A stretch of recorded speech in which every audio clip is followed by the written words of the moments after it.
بسم الله الرحمن الرحيم. عن أبي أمامة رضي الله تعالى عنه قال قال رسول الله صلى الله عليه وسلم: ما من مسلم ينظر إلى محاسن امرأة أول مرة ثم يغض بصره إلا أحدث الله له عبادة يجد حلاوتها. رواہ احمد۔ نبی کریم صلی اللہ تعالیٰ علیہ وسلم نے ارشاد فرمایا: جس مسلمان کی پہلی مرتبہ کسی عورت کے محاسن پر نظر پڑتی ہے لیکن پھر وہ اپنی نظر کو جھکا لیتا ہے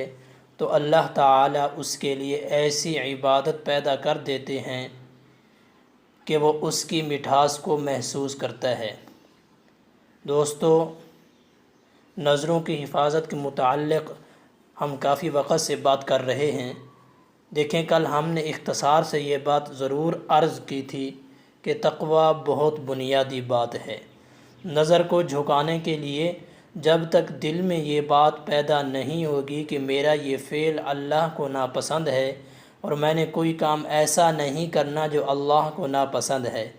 لہٰذا جب بھی نظر اٹھے تو فوراً اللہ کا ڈر مانے ہو جائے اور نظر جھک جائے، یہ سب سے بنیادی بات ہے۔ اور دوسری بات ہے کہ جب انسان کسی کو اللہ کے ڈر اور خوف کی وجہ سے نہیں دیکھتا، ایک مرتبہ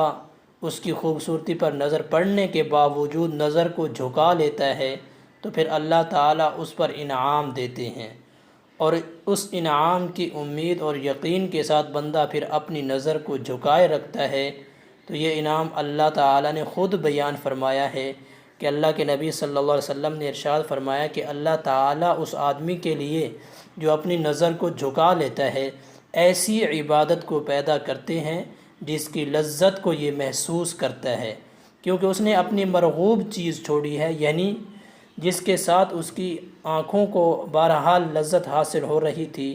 کسی غیر محرم کی خوبصورتی کو دیکھ کر،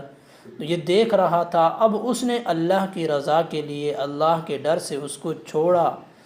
تو اللہ تعالیٰ بھی کوئی ایسی چیز پیدا کرے جس سے اس کے دل کو لذت اور چین اور سکون اور اطمینان محسوس ہو، اور وہ عبادت کے اندر لذت ہو رہی ہے۔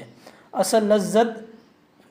یہی ہے، اصل مٹھاس وہ ہے جو انسان کے حاصل ہونے کی چیز ہے کہ اس کو انسان عبادت میں انسان کو مزہ آنے لگ جائے تو ہر کام ہر گناہ یہ سوچ کر چھوڑ دینا چاہیے کہ یہ اس میں اللہ تعالیٰ مجھے دیکھ رہا ہے۔ لیکن یہ گناہ خاص طور پر بد نظری، اگر کوئی انسان اس کو چھوڑتا ہے تو اللہ تعالیٰ نے خاص انعام کا ذکر کیا ہے کہ میں تمہیں عبادت کی مٹھاس نصیب کروں گا۔ اس لیے ہم سب کو چاہیے کہ اپنی نظروں کی حفاظت کریں۔